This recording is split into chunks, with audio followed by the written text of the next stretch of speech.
I'm going to stay still. I'm not going to move.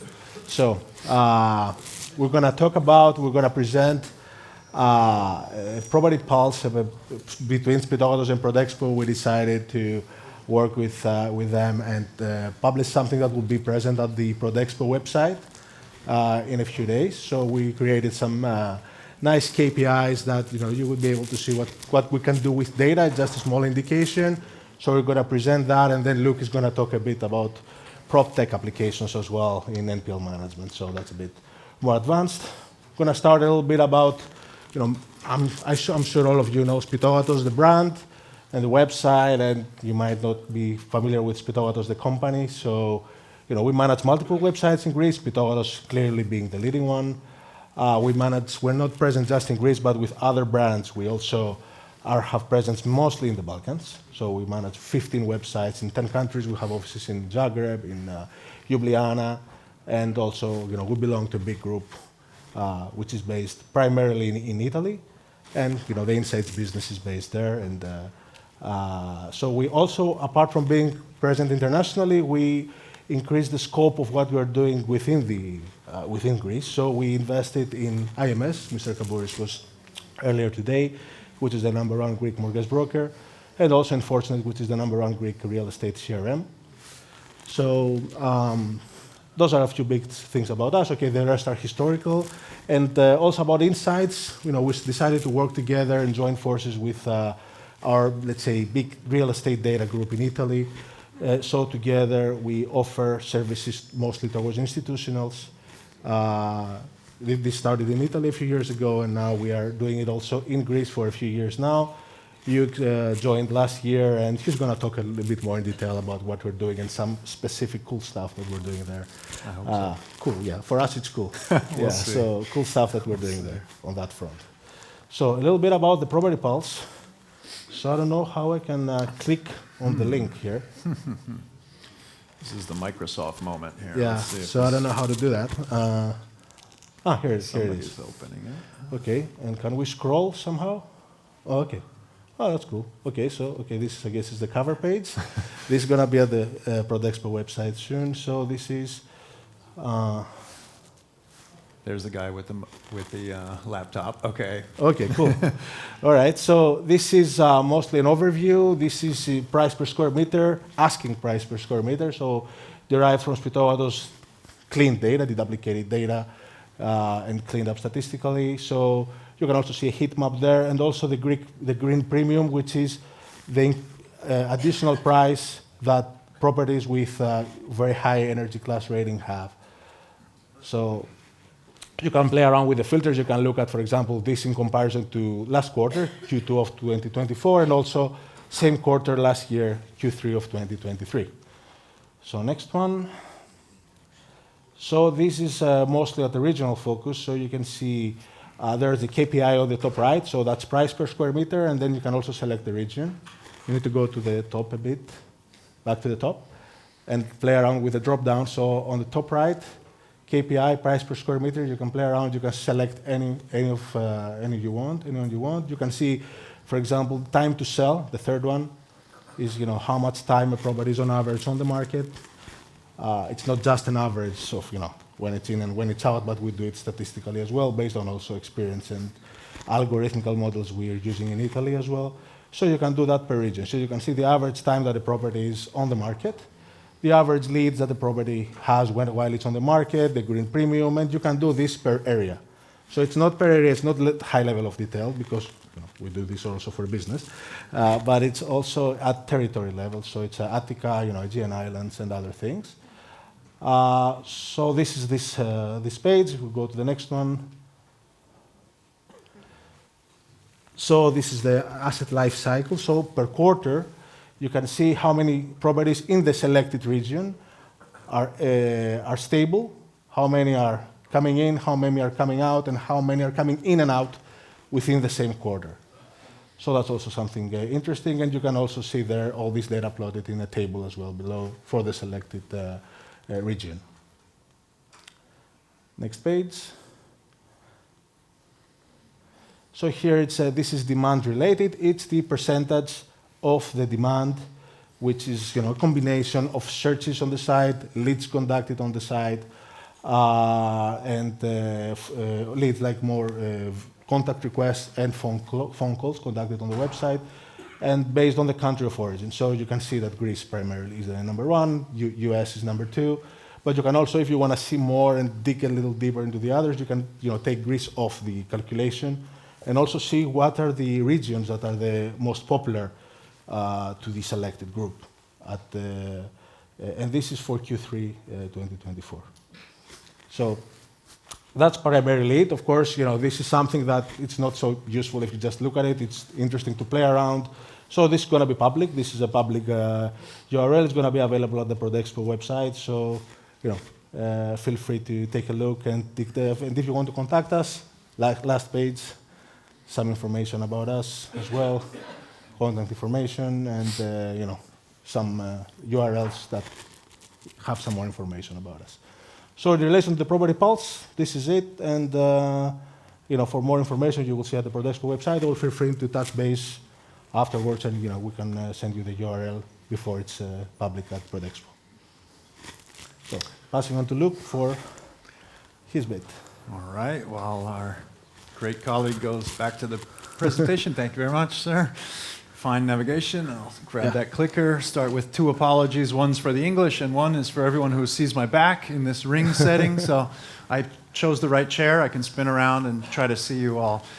So why do we create a dashboard? Well, we've created a lot of dashboards, but we really like Prodexpo, and so we wanted to just give back a tool that could be on the website and be used to easily consult the market. But we've done a little bit more, and since our background is coming from Italy, where I work, which is Immobiliare.it, which is the #1 listing company there, and also part of the group that owns Spitogatos, I wanted to share with you some of the things we learned from managing non-performing loans, or assisting managers of non-performing loans. Because I think there's a lot of similarity between what we went through between 2016 and 2022 in Italy in terms of NPL management, and what you're currently going through here in Greece, and how property technology can help to protect and optimize the value of the property that's underneath. So I'm just talking about secured NPL, of course. I'm not talking about any loan, but loans towards real estate. And I just want to show a few examples of how data, visibility, and benchmarks can really protect the value of the underlying asset. And finally, also how we learn to relate to the valuation industry as a great partner in defending the value of these properties. So without further ado, there is a beautiful shape that we share, both in Italy and Greece, and it's the shape of the NPL stock from about 2008 to last year. And you can see the shape is the same. Luckily for Greece, the volume was not the same, it's about a third, but it's an incredible similarity, because in Italy we had at the apex of this problem about 340 billion euro worth of NPLs in the bank books. In Greece we had about 106. But in both countries we introduced the government scheme to be able to securitize these portfolios. And you can see when they were introduced and the effect that these had on deleveraging these portfolios from the banks. In Italy, we brought that down to about 50 billion last year from 340, and in Greece, you brought it down to 12 billion from 106. So this was a fantastic case of the government stepping in, working with the industry, and getting these bad loans off the bank's balance sheets. Now, we could stop the presentation there and say, problem solved, but in reality, it's just problem moved to another balance sheet. It's moved on to, of course, the balance sheets of the servicers and the vehicles that are these securitizations. So the property is still there, but it's not a banking market per se to work out these loans. It's now a servicers market.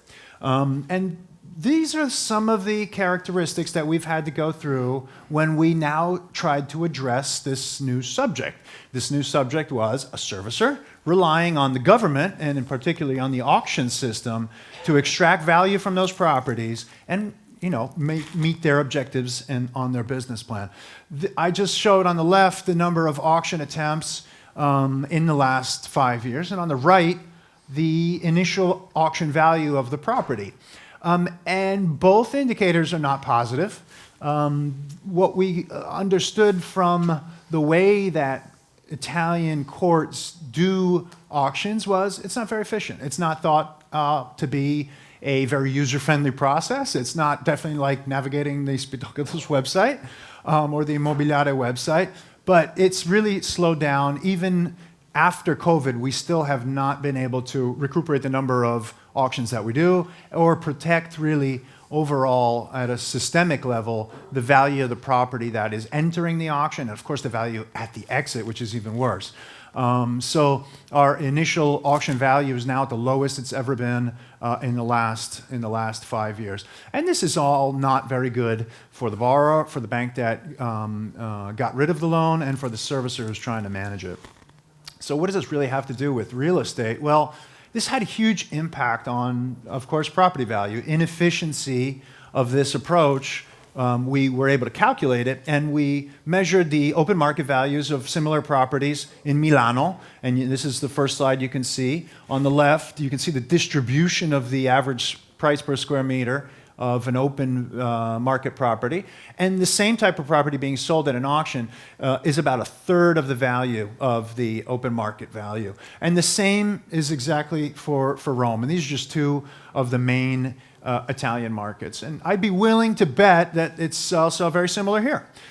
Because, well, in reality, the government is not an expert at selling property or running auctions that receive incredible visibility. So systemically, at least in Italy, the system really was not on the side of the property sector. But we had, and we still do have, hundreds of thousands of properties that are entering into this procedure. It's complicated to participate in this auction. It's very difficult to understand how to buy a property in auction in Italy.